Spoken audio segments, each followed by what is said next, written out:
Welcome back, and thank you for tuning into Cheating Tales Lab. We appreciate every single one of you. We'd love to know, what part of the world are you watching from right now? Let us know in the comments. Now, let's dive into today's story. Chapter 1, Foundations. Max. Donovan hunched over the kitchen counter, calloused hands wrapped around a mug of black coffee, staring at the university tuition receipt. $120,000. His life savings, emptied for his only daughter, Amber. The worn lines around his steel blue eyes deepened as he glanced at the clock, 3:17 a.m. Sleep had become a luxury since Dorothy left. Max had built his life from nothing. Orphaned at 11, he'd fought his way through the foster system, worked construction through high school, and earned an engineering scholarship. Now, at 48, he was a respected mechanical engineering professor at Westridge University, known for his brilliant mind and uncompromising standards. His students feared and admired him in equal measure. The kitchen felt hollow, much like the rest of the sprawling craftsman home he'd renovated with his own hands. 22 years of marriage erased in a single conversation 3 months ago. "I need to find myself, Max," Dorothy had said, her voice unnervingly calm. "I've spent my whole life being your wife, Amber's mother. I don't even know who I am anymore." Max took another sip of coffee. The bitter liquid matched his mood. He'd given Dorothy everything: a beautiful home, financial security, unwavering devotion. Yet somehow it wasn't enough. He thumbed through Amber's graduation photos.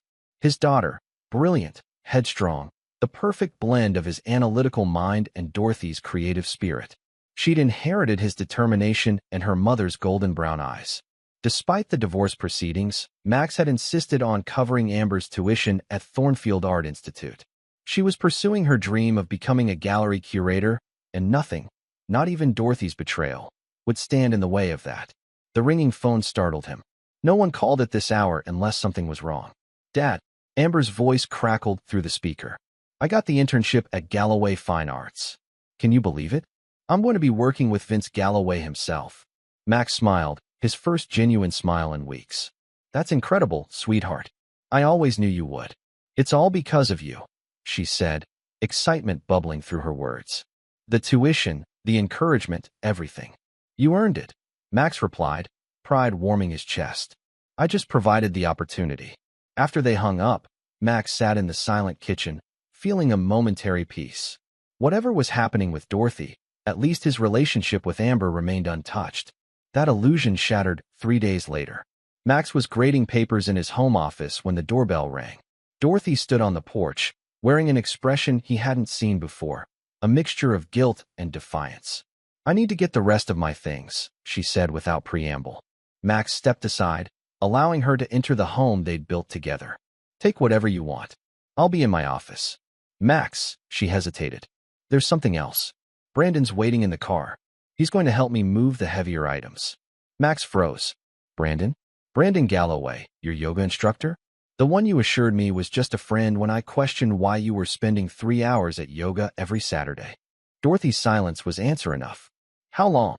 Max asked, his voice dangerously quiet. "It doesn't matter. It matters to me, Dorothy." His control was slipping. "How long?" She lifted her chin. 8 months. But it became serious only after I left. 8 months. While he'd been working overtime to pay for Amber's tuition, his wife had been building a life with someone else. Does Amber know? The thought of his daughter keeping such a secret was unbearable. "Yes," Dorothy whispered. "She's known for about 2 months. He's been good to her, Max. She likes him." The betrayal hit him like a physical blow. His daughter had known and said nothing during their weekly calls, their text exchanges, even when he'd visited her at school 3 weeks ago. Max turned away. "Get your things and leave." Later that night, he called Amber. The call went straight to voicemail. He texted her. No response. 3 days passed with silence, then a week. Finally, an envelope arrived in the mail. Inside was a check returning his tuition payment and a handwritten note. "I'm changing my last name to Mom's maiden name, Levitt. You're dead to me. I found a new dad. He's Mom's new boyfriend. Don't try to contact me again." Max sat motionless, the note trembling in his hand. The daughter he'd sacrificed everything for had discarded him like yesterday's trash.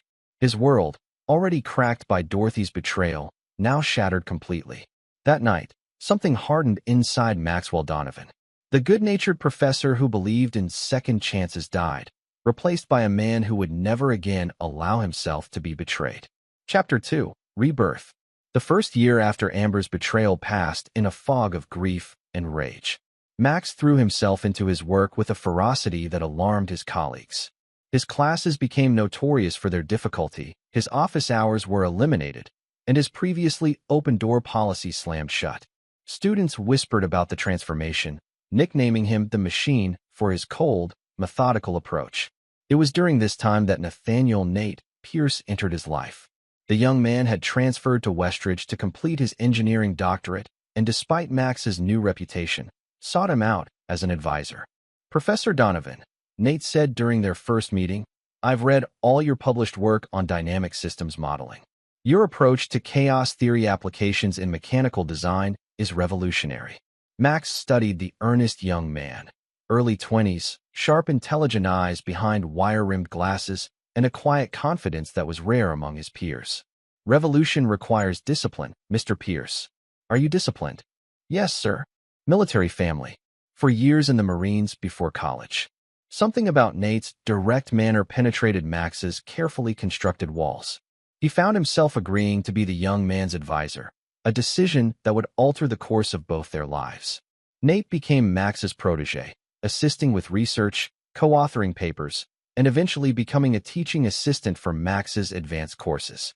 Their professional relationship gradually evolved into friendship, the only one Max allowed himself.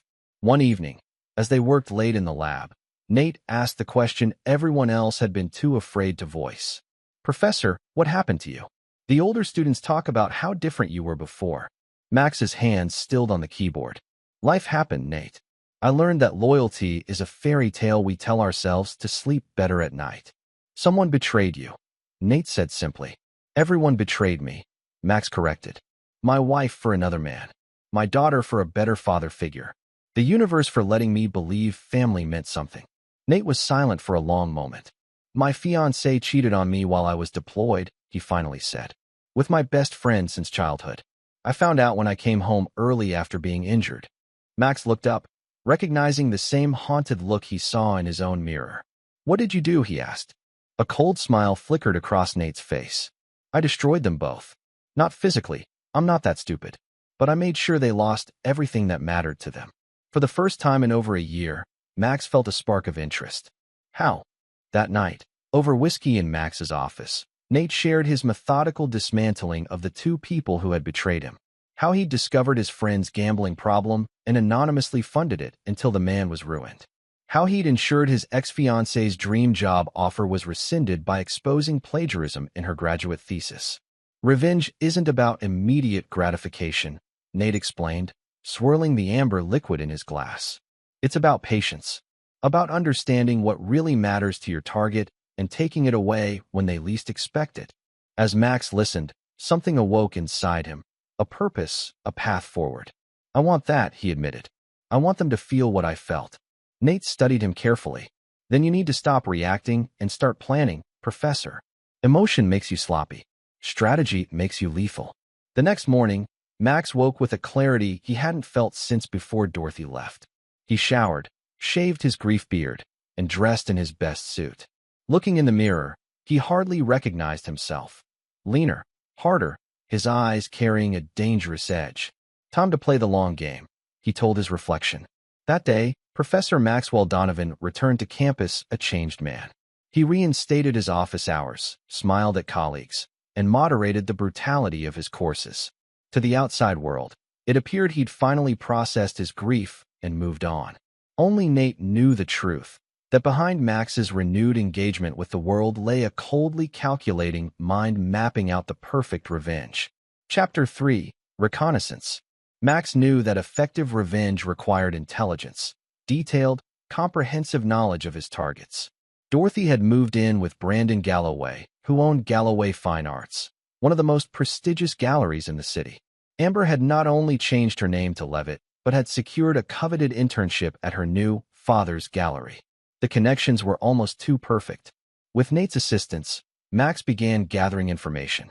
Public records revealed Brandon Galloway's business history, 3 galleries across the country, each more successful than the last. Social media provided glimpses into their new life together. Dorothy managing the gallery's PR, Amber assisting with exhibitions, the three of them sharing holiday photos like a perfect family. They look happy, Max observed one evening, staring at a Christmas photo of the trio in front of the gallery. People who post the most about their happiness are usually compensating for something, Nate remarked. We need to dig deeper.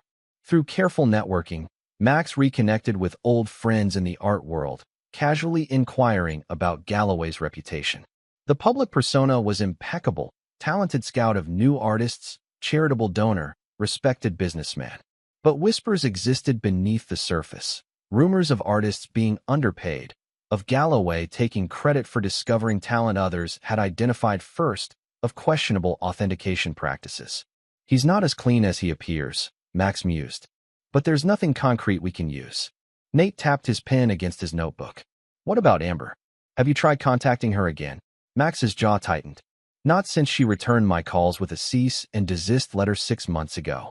Maybe it's time, Nate suggested. Not to reconcile, but to assess.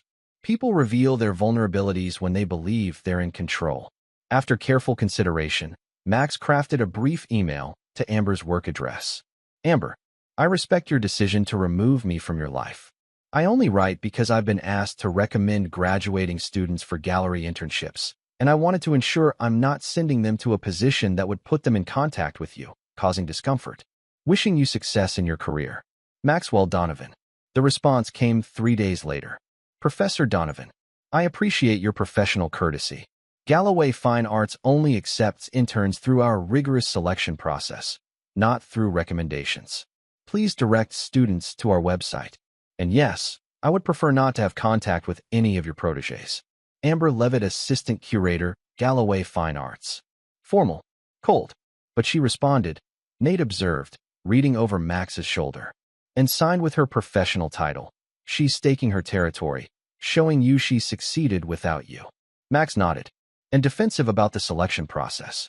Interesting that she calls them your protégés with such disdain. She's competitive, Nate said. Insecure about her position, perhaps? Worried your students might outshine her. A plan began forming in Max's mind. I think it's time I take an interest in the art world again, he said slowly.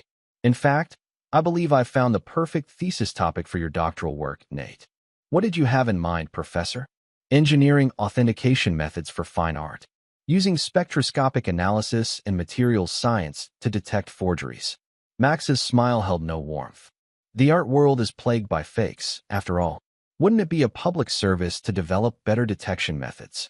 Nate caught on immediately. And if we happen to test these methods on pieces from certain galleries? Purely for academic purposes, of course, Max finished. The final piece fell into place a week later when one of Max's former students, Olivia Morales, returned to campus to give a guest lecture. Now a successful architect, Olivia had always shown artistic talent alongside her technical skills. Over coffee after her lecture, Max carefully steered the conversation.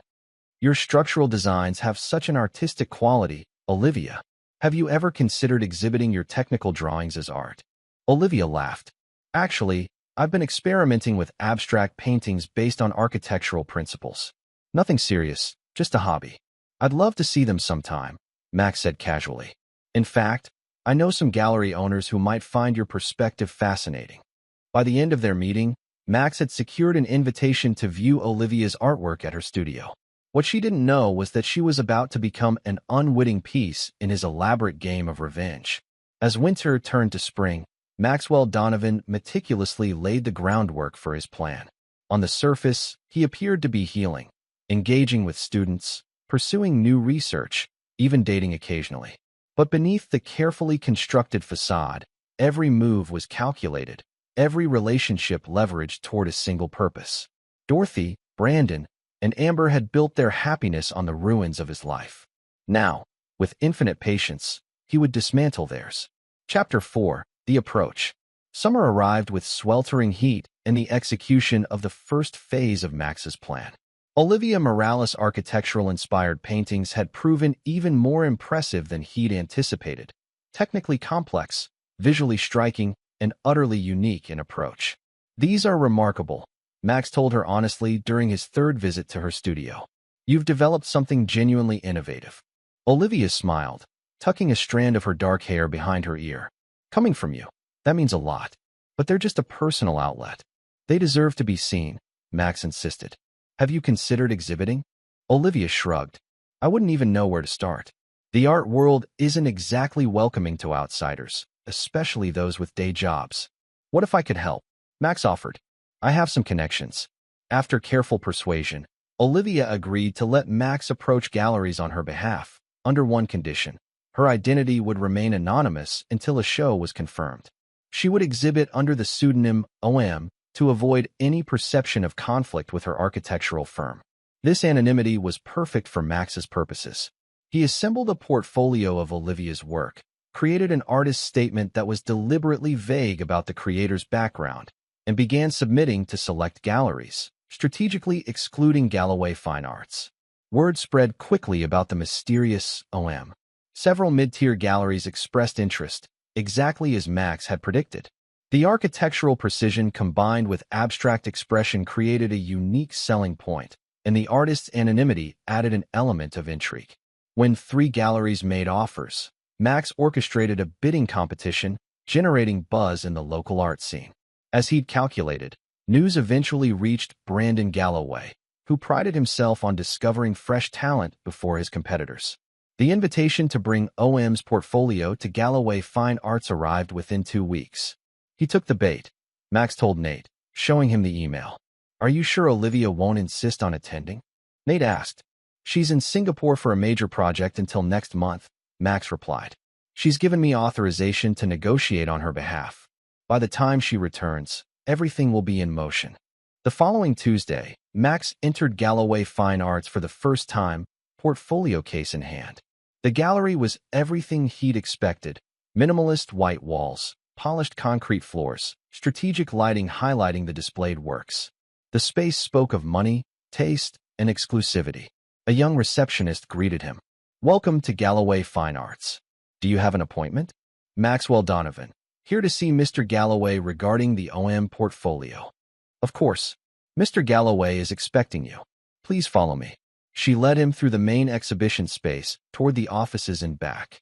Max's eyes scanned methodically, noting security camera positions, staffing, and, most importantly, the exhibited works. He recognized several pieces from artists he'd researched, including a sculpture that had been the subject of attribution controversy a few years ago. Brandon Galloway's office reflected the man himself, sleek, expensively appointed, designed to impress. Brandon rose from behind his glass desk as Max entered. At 43, he was objectively handsome, tall, with salt and pepper hair styled meticulously, wearing a custom suit that showcased his athletic build. Professor Donovan, thank you for coming. His handshake was firm, his smile practiced. If he recognized Max's name or made any connection to Dorothy, he showed no sign. Mr. Galloway, I appreciate you making time. Max's tone was professionally neutral as he placed the portfolio on the desk. Please, call me Brandon. Anyone representing talent like OM deserves my full attention. They discussed the works as Brandon examined each piece carefully. His analysis was surprisingly insightful, and despite himself, Max could see why he was successful in the art world. The man clearly had an eye for quality and marketability. These are exceptional, Brandon finally said. The technical precision combined with emotional depth is rare. I'm particularly interested in the series exploring tensile structures.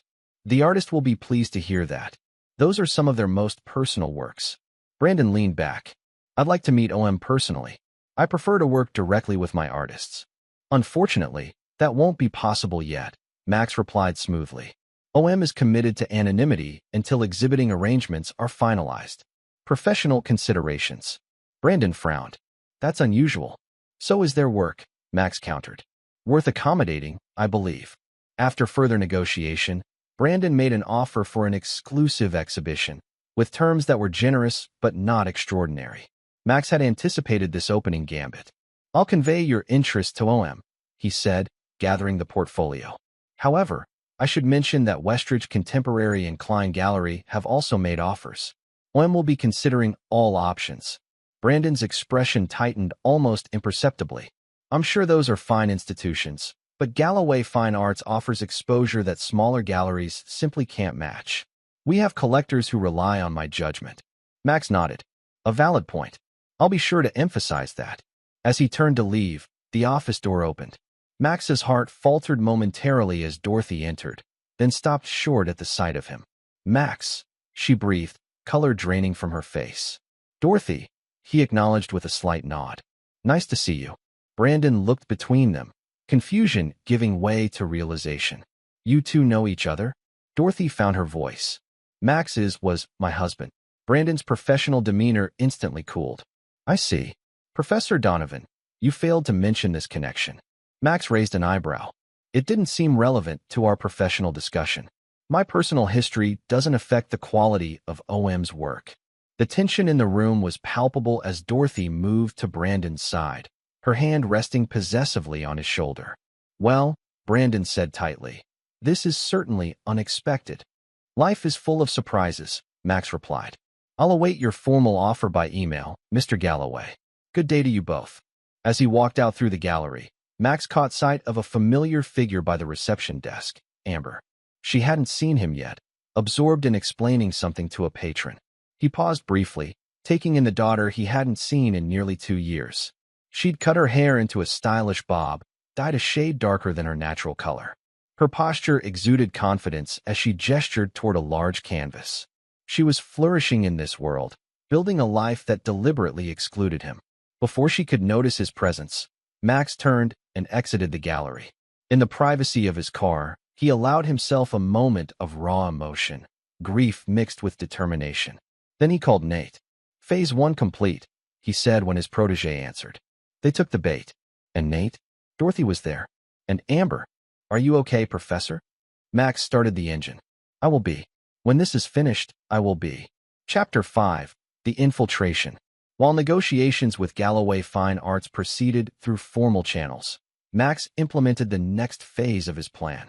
Nate had developed a cutting-edge art authentication system through his doctoral research, combining specialized imaging techniques with materials analysis.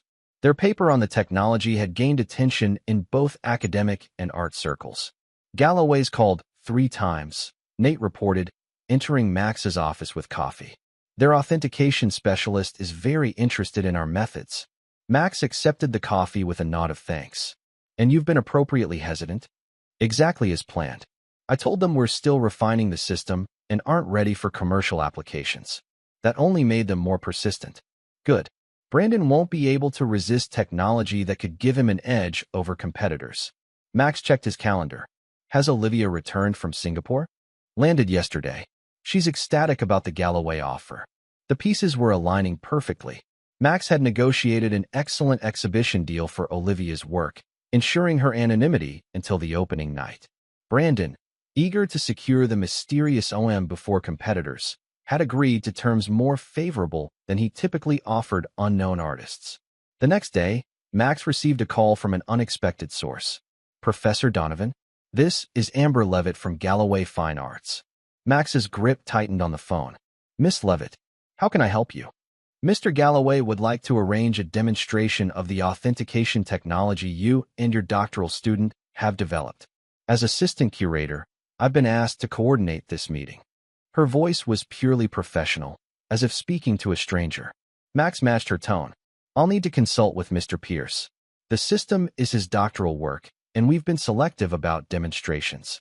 Of course, Mr. Galloway is willing to discuss potential exclusivity arrangements if the technology proves as impressive as reported.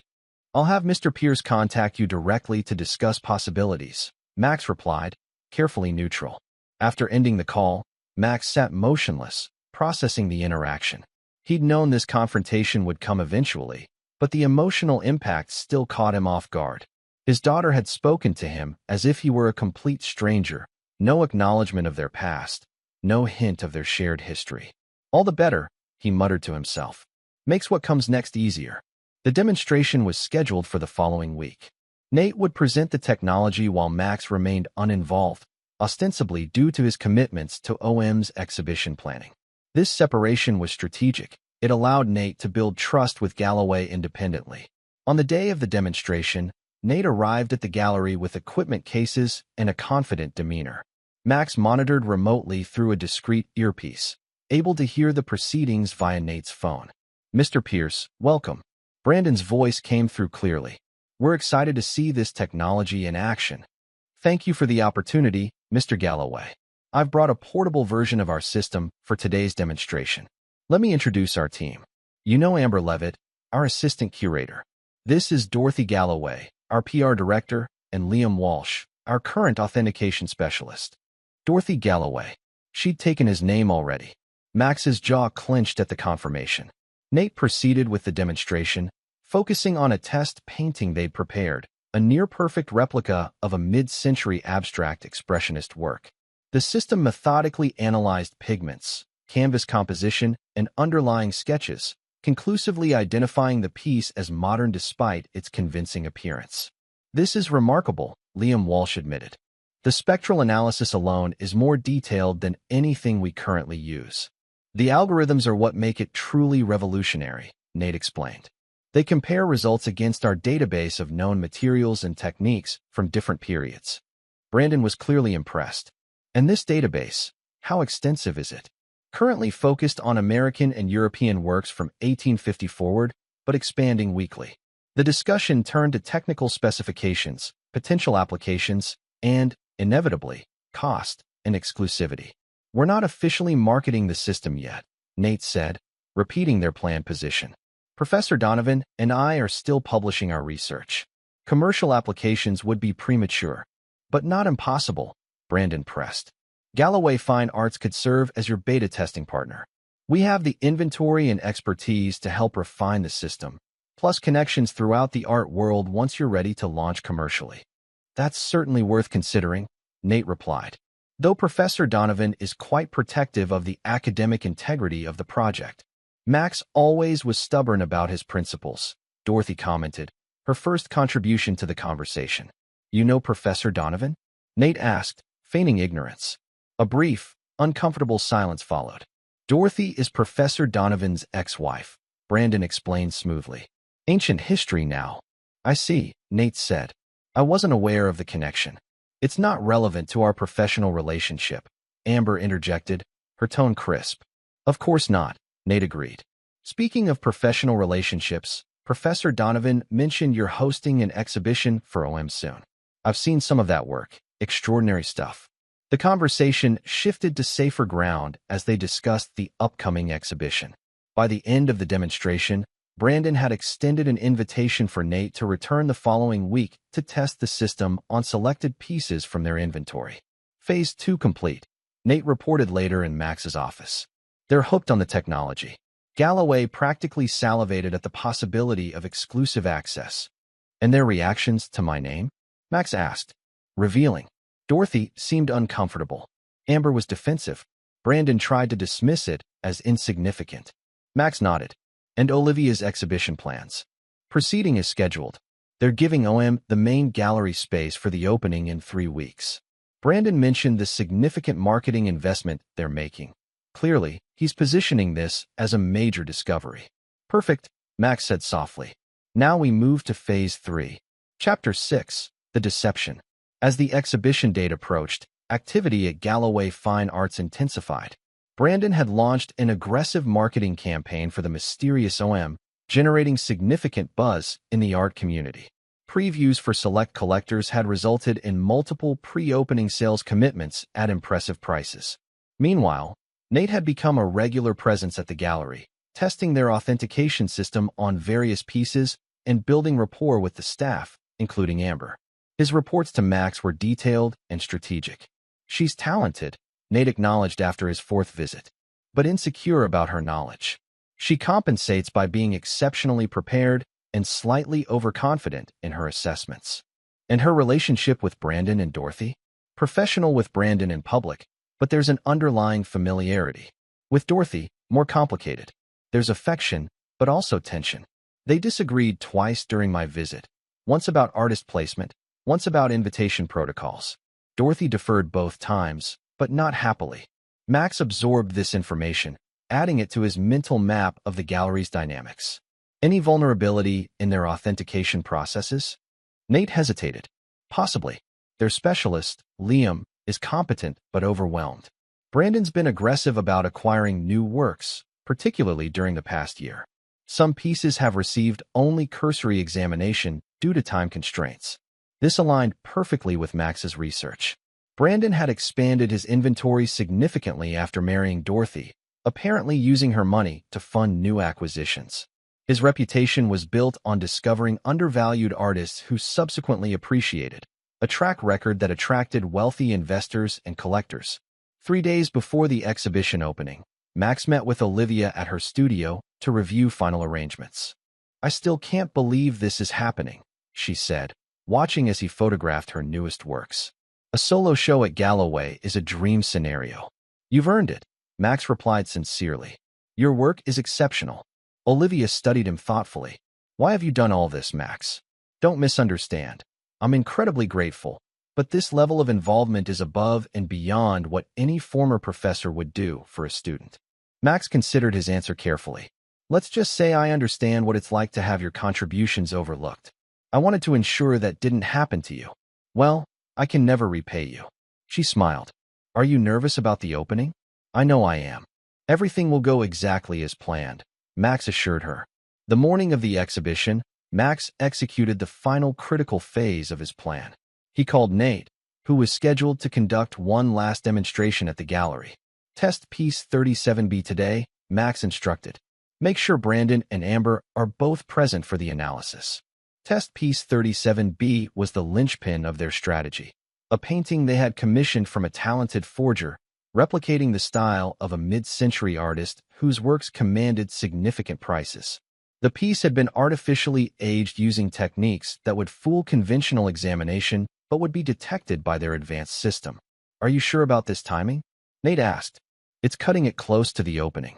"That's precisely the point," Max replied. "Maximum impact with minimum recovery time." That afternoon, Nate conducted the demonstration as planned. Brandon, eager to showcase the technology to a potential investor, had brought in one of his most important clients. "This system represents the future of authentication," Brandon explained to the elegant older woman beside him. "Even the most sophisticated forgeries can't escape detection." Nate set up the equipment, focusing it on test piece 37B, which they had planted among the gallery's inventory the previous week with a convincing provenance document. "This is from your recent acquisition from the Harrington estate?" Nate asked innocently. "Yes," Brandon confirmed. "A significant find. Davidson rarely produced works of this size during his blue period." The system ran its analysis, projecting results onto the monitor visible to everyone present. Green indicators gradually turned red as discrepancies emerged. "That's odd." Nate frowned, feigning concern. "The pigment composition shows inconsistencies with Davidson's known palette from that period." Brandon stepped closer. "What does that mean?" "It could be nothing. Perhaps he was experimenting," Nate said carefully. "But the canvas dating is also problematic. The system is indicating the material is much newer than the 1962 attribution." The potential investor's expression shifted from interest to alarm. "Are you saying this is a forgery, Mr. Pierce?" Brandon intervened smoothly. "Let's not jump to conclusions. Even the best technology can return false positives. Liam, get your equipment and verify these findings immediately." But as additional tests were run, the evidence mounted. The painting, which Brandon had recently acquired at significant expense and already discussed selling to another collector, showed unmistakable signs of modern creation. "I don't understand," Brandon muttered, visibly shaken. The provenance documentation was impeccable. "Paperwork can be falsified," the investor noted coldly. "The question is how many other pieces in your inventory might be similarly questionable." The damage was done.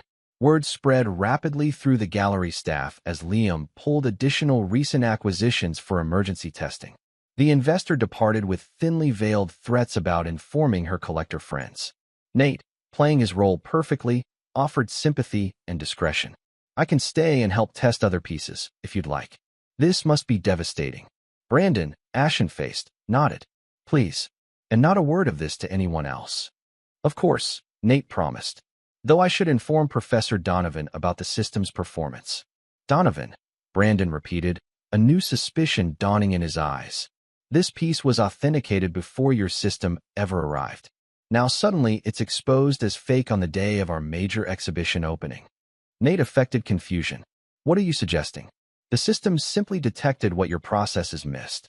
Before Brandon could respond, Amber rushed in. The caterers are here for setup, and the OM installation team needs access to. She stopped, registering the tension. What's happened? We may have a situation with some recent acquisitions, Brandon said tightly. Keep Dorothy occupied with the opening preparations. I don't want her distracted. As chaos engulfed the gallery's back offices, Max received Nate's text, package delivered. Reaction exceeding expectations.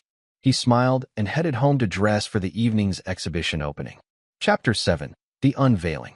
The Galloway Fine Arts Gallery glowed like a beacon against the evening sky, its windows illuminating the street with warm light that beckoned the city's elite. A red carpet extended from the entrance, flanked by minimalist arrangements of white lilies.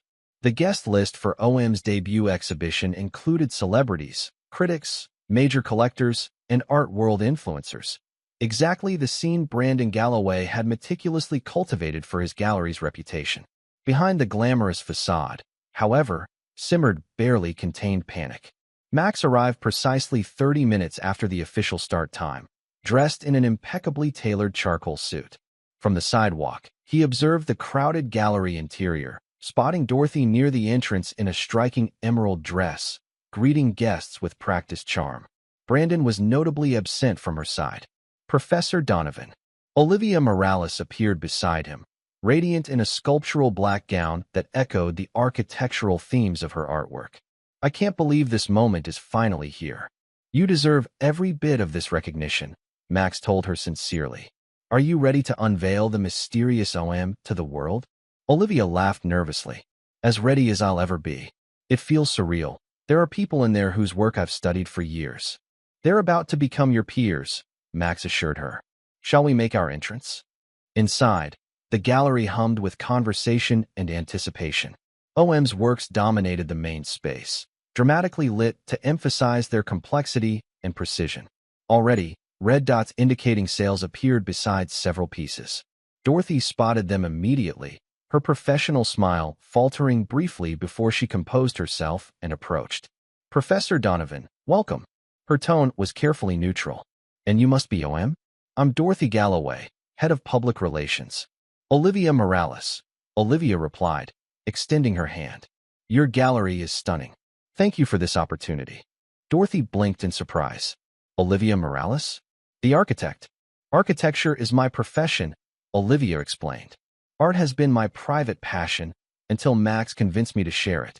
Dorothy's gaze shifted to Max, questions and suspicions evident in her expression. How fortunate that Max discovered your talent. If you'll excuse me, I should introduce you to some eager collectors. As Dorothy led Olivia away, Max navigated through the crowd, accepting congratulations from those who recognized him as OM's representative.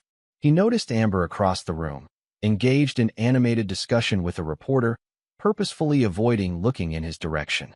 Nate materialized at his elbow, offering a glass of champagne.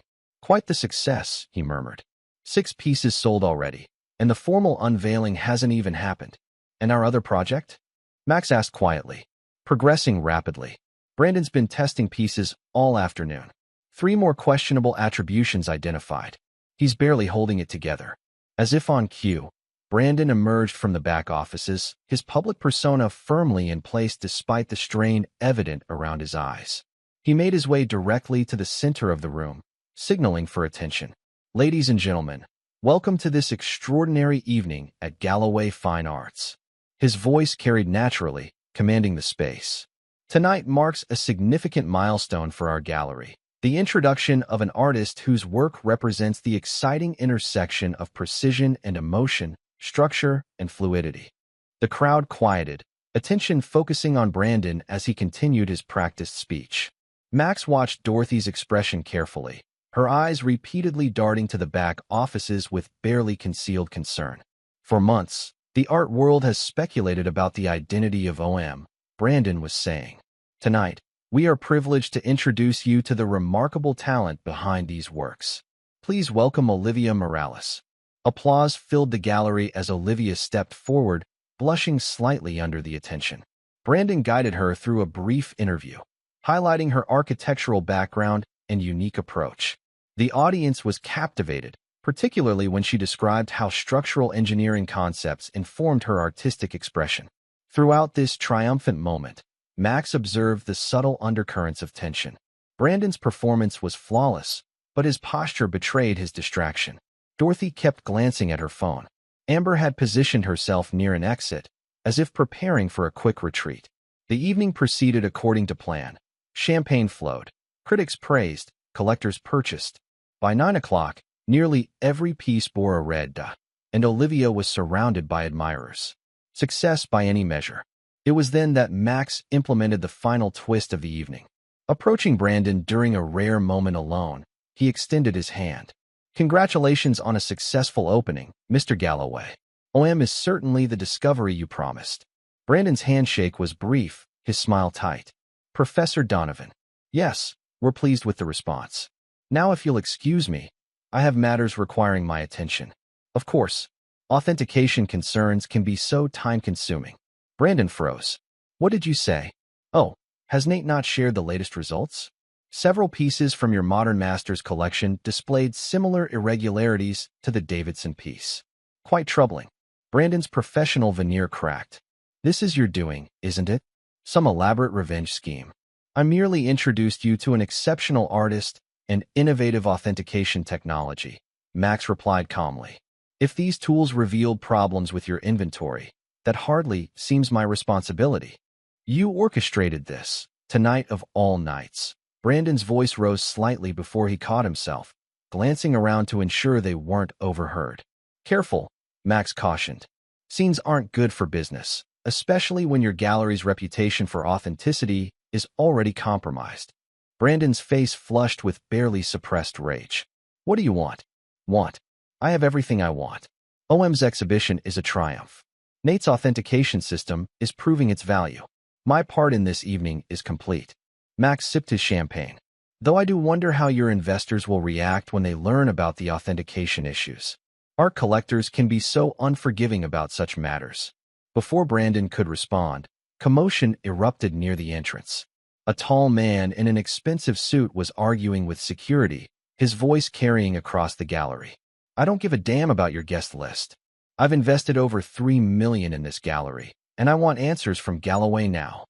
It was Harold Wentworth, one of Brandon's major investors. The potential buyer from that afternoon had clearly spread the word faster than anticipated. Max raised an eyebrow. Your investors appear to be seeking those answers already. How unfortunate. He walked away as Brandon rushed to intercept the irate investor, leaving chaos in his wake. Across the room, he caught Dorothy's gaze, her expression a mixture of confusion and dawning horror as she registered the confrontation unfolding. Amber approached her mother, whispering urgently in her ear. Dorothy's hand flew to her mouth, her eyes immediately finding Max in the crowd. The look she gave him contained recognition of what was happening and why.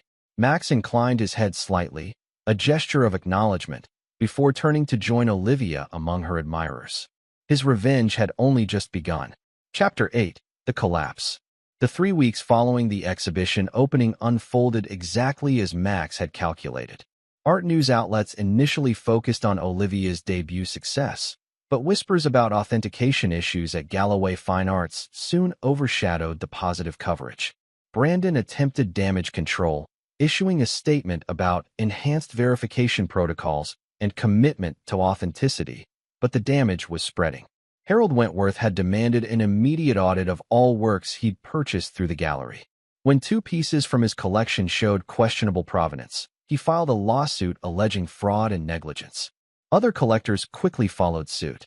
Nate, still playing his role as the objective technology expert, was quoted in several articles about the importance of thorough authentication processes. His diplomatic comments carefully avoided direct criticism of Galloway, while simultaneously emphasizing the prevalence of forgeries in the high-end art market. Max monitored these developments from a distance, receiving regular updates from his network of contacts. He hadn't returned to the gallery since the opening, but a chance encounter at a university fundraiser brought him face-to-face with Dorothy once again. She approached him directly at the reception, alabaster skin pale against her black cocktail dress. "You've destroyed everything," she said without preamble, voice low and controlled despite the accusation. "Are you satisfied?" Max regarded her calmly. "I merely provided tools that revealed the truth. If Brandon built his reputation on fraudulent attributions, that's hardly my doing." "Don't pretend this wasn't deliberate," Dorothy hissed. "You engineered this entire situation, finding Olivia, developing that authentication system, timing everything for maximum damage." "An interesting theory," Max replied, "though it presumes I care enough about your new life to invest such effort. Perhaps Brandon simply got careless, cutting corners to expand too quickly." Dorothy's composure slipped momentarily. "We're facing financial ruin. The lawsuits, the canceled sales, the reputational damage, it's devastating." "How unfortunate. Though not nearly as devastating as discovering your wife and daughter have been lying to you for months before abandoning you entirely." Max's tone remained pleasant, but his eyes hardened. "Perspective is everything, Dorothy." She paled further. Amber was young, confused. 22 is old enough to know loyalty from betrayal. Max cut her off. "She was an adult who made her choice. As did you. What do you want from us?" Dorothy asked, a tremor in her voice. "Money? A public apology? Name your price to call off this vendetta." Max smiled without warmth. "That assumes there's a price. There isn't. Some debts can only be paid in kind." He walked away, leaving her standing alone amidst the crowd of academics and donors. The following week, the situation at Galloway Fine Arts deteriorated further. An anonymous tip led the Art Authentication Board to launch a formal investigation into the gallery's practices. Brandon was forced to close the gallery temporarily to facilitate the review process, a transparent attempt to stem the bleeding of his reputation. Meanwhile, Olivia's career flourished. Coverage of her unique artistic approach generated interest from multiple galleries, and a prestigious architecture journal featured her work on its cover, highlighting the relationship between her structural designs and artistic expression. Nate's authentication system attracted attention from museums and major auction houses, establishing him as an emerging authority in art verification technology. His doctoral thesis received exceptional marks, with job offers arriving from institutions across the country. Everything was proceeding according to plan until an unexpected development occurred. Amber Levitt requested a meeting with Max. The email arrived on a Tuesday morning. Its subject line, simply "request for discussion." The message was brief and formal. "Professor Donovan, I believe it is time we speak directly. I propose meeting at Riverside Coffee tomorrow at 2 p.m. I will be there regardless of whether you respond to this email. Amber Levitt." Max stared at the screen, considering the implications. This wasn't part of his calculated sequence, but it presented an opportunity he couldn't ignore. The following day, he arrived at the coffee shop 10 minutes early, selecting a corner table with a clear view of the entrance. Exactly at 2 p.m., Amber walked in, scanning the room until she spotted him. She'd lost weight, dark circles shadowing her eyes, but her stride remained purposeful as she approached. "Thank you for coming," she said, settling into the chair across from him. "Your message suggested you'd be here whether I came or not," Max replied. "That would have been a waste of your time." A ghost of a smile flickered across her face, still literal as ever. They sat in silence while Amber ordered coffee. Max noticed her hands trembling slightly as she wrapped them around the mug. "Brandon's gallery is finished," she finally said. "The investigation found multiple pieces with fabricated provenance. His reputation is destroyed." "I read the coverage," Max acknowledged. "Unfortunate for those who trusted his expertise." Amber met his gaze directly. "We both know this was your doing. All of it. Olivia Morales, the authentication system, the timing, everything." "That's quite an accusation. Do you have evidence?" "I don't need evidence. I know how you think, how you plan. This has your signature all over it. Methodical, comprehensive, perfect in execution." There was something almost like grudging admiration in her tone. Max didn't confirm or deny, simply watching her. "Mom and Brandon are divorcing," Amber continued. "He blames her for introducing you back into his orbit. She blames him for cutting corners with authentication. They're tearing each other apart. And you're caught in the middle," Max observed. Again, Amber's jaw tightened. "I made my choice 3 years ago." "Yes, you did. quite forcefully as I recall. You're dead to me. I found a new dad. Those words tend to stick with a person. She flinched. I was angry, hurt. No, Max interrupted sharply. You don't get to rewrite history. You weren't some confused child. You were a college graduate with a degree I paid for, making a calculated decision to align yourself with what you perceived as the winning side. Is that what you think? Amber's voice rose slightly. That I abandoned you for what? Money? Status? Your actions spoke clearly. You changed your name, cut all contact, returned my calls with legal threats. When Dorothy chose Brandon, you chose him too, as your replacement father. Tears welled in Amber's eyes. You have no idea what I was going through. Enlighten me, Max said coldly. Explain what possible justification you had for such complete betrayal. Amber took a shaky breath. Mom had been unhappy for years. You were always working, always focused on your research, your students. She felt invisible. When she met Brandon, he made her feel seen again. I watched her come alive in a way I'd never witnessed before. So you decided to punish me for her unhappiness by erasing me from your life? No. Amber hesitated. At first, I tried to stay neutral. But Brandon offered me the internship at his gallery, my dream opportunity. You'd always been skeptical about my art history degree, always pushing me towards something more practical. I wanted security for you, Max said. Stability. Brandon believed in my passion. He opened doors I never thought possible. Amber wiped away a tear. Then Mom told me you were fighting the divorce, making things difficult. She was so stressed, so miserable. Brandon suggested it might help if I created distance. Max's expression hardened. And you agreed to cut me out completely, to break all contact, to return the tuition I'd sacrificed everything to provide. I was wrong, Amber whispered. I know that now.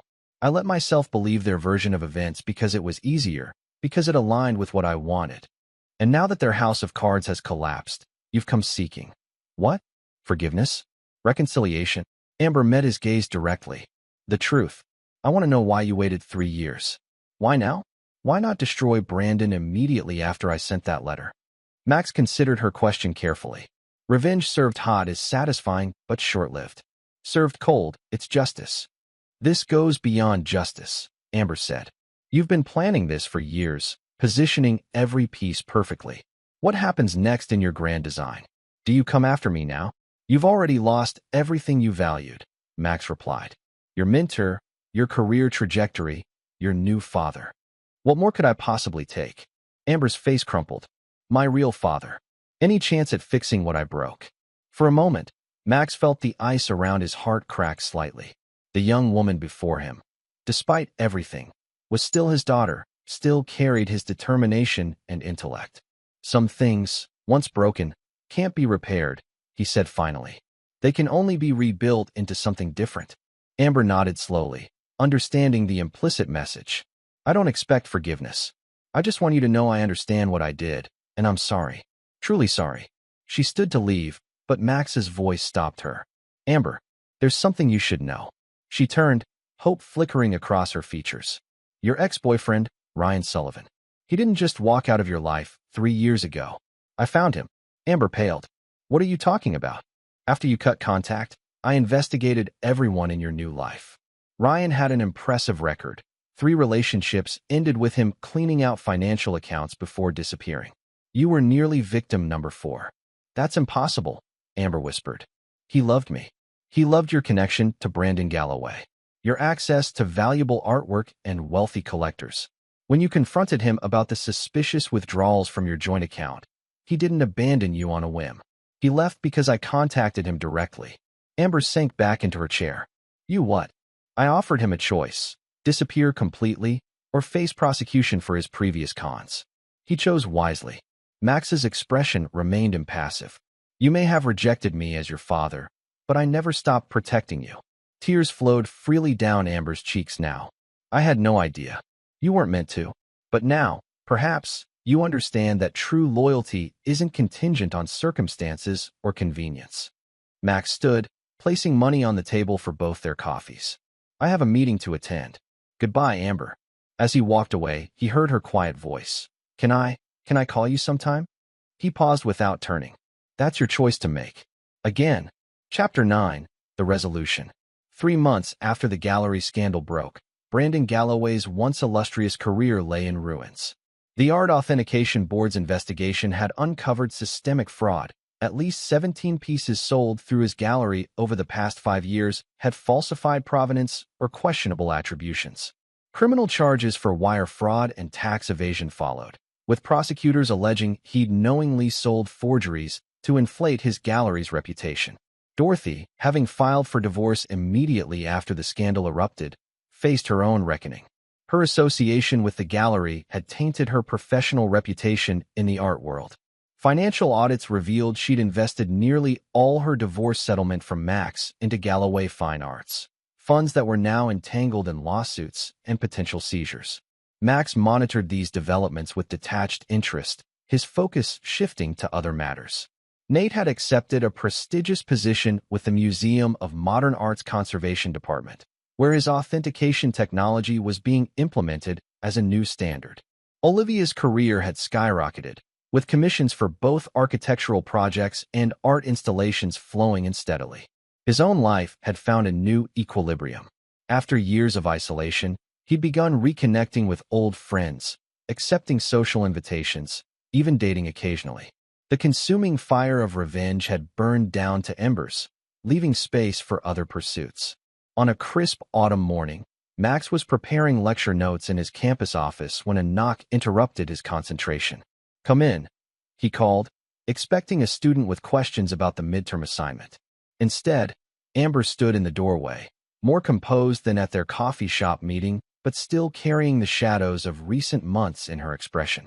"I should have called first," she said hesitantly. "I can come back another time." Max gestured to the chair across from his desk. "I have 20 minutes before my next class." Amber settled into the seat, setting a leather portfolio on her lap. "I've been offered a position at the Miller Foundation's authentication department. They were impressed by my ability to identify inconsistencies in several pieces at Galloway before the official investigation." "Congratulations," Max said neutrally. "It's a respected institution. I start next month." She opened the portfolio, removing a thick envelope. "Before I begin this new chapter, I needed to address the past properly." She slid the envelope across the desk. Max made no move to take it. "What is this?" "The full tuition amount you paid for my degree, with interest." Amber's voice was steady. "I've been working 3 jobs to save it." Max studied her face, seeing the determination so like his own. "Keep it. Start your new life without that debt." Amber shook her head. "I need to repay what I took. Not just the money. That's the easy part. But the trust one destroyed. I know it can't be repaired instantly, if ever, but I have to start somewhere." After a moment's consideration, Max took the envelope. "I'll put it in a fund. For your future children's education, perhaps." A flash of surprise crossed Amber's face, followed by a tentative smile. "That's more than I deserve." "It's not about deserving. It's about legacy." Max leaned back in his chair. "Family isn't just about shared history or blood. It's about who stands beside you when it matters, who chooses you repeatedly, not just when it's convenient." Amber nodded, blinking back tears. "I've learned that lesson. The hard way. As have we all," Max acknowledged. A comfortable silence settled between them, not the charged tension of their previous encounter, but something more contemplative. "Have you heard from your mother?" Max finally asked. "She's moved to Portland, staying with her sister while the legal issues resolve." Amber twisted her hands in her lap. "She asks about you sometimes." Max raised an eyebrow. "I doubt that." "She does," Amber insisted. "Not directly, but she'll mention something from before, a trip we took, a holiday tradition, and then ask if I've spoken to you." "And Brandon?" Amber's expression hardened. "Awaiting trial. His lawyer is pushing for a plea deal, but the prosecution seems determined to make an example of him." Max nodded, unsurprised. The art world demanded a sacrificial lamb to restore confidence in the market, and Brandon had positioned himself perfectly for the role. "Was it worth it?" Amber asked suddenly. "All the planning, the waiting, the perfect execution. Did it give you what you wanted?" Max considered the question carefully. It wasn't about wanting something specific. It was about balance. A debt repaid. An equation completed. And is it completed? Before Max could answer, another knock came at the door. It opened to reveal Nate, dressed sharply in a suit that reflected his new professional status. "Professor," Sorry to interrupt, but he stopped, recognizing Amber. Miss Levitt. Unexpected. Mr. Pierce, Amber acknowledged, rising from her chair. I should go? You have class soon anyway. Max stood as well. Nate is giving a guest lecture in my graduate seminar today on authentication technologies and conservation. Amber gathered her portfolio. I'd be interested in hearing that sometime. You're welcome to attend, Max said, surprising himself with the spontaneous invitation. It starts in 15 minutes, room 307. Hesitation flickered across her face before she nodded. I'd like that.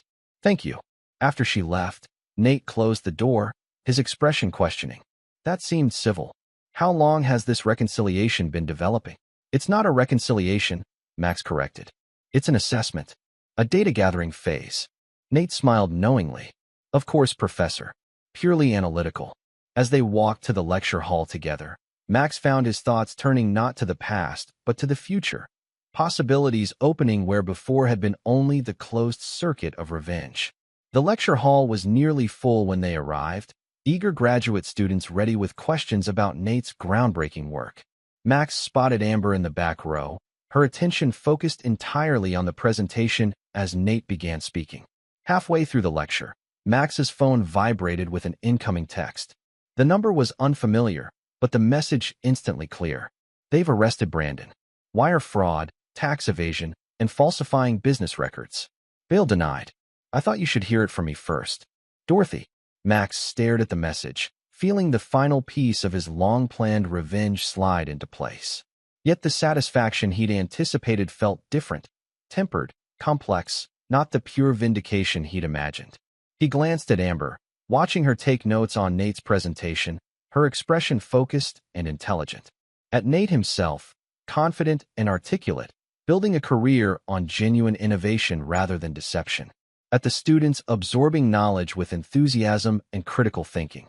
In pursuing justice for betrayal, he'd created something unexpected, a new network of authentic connections, opportunities for growth, genuine accomplishments. The revenge had been necessary, but it wasn't the end of the story.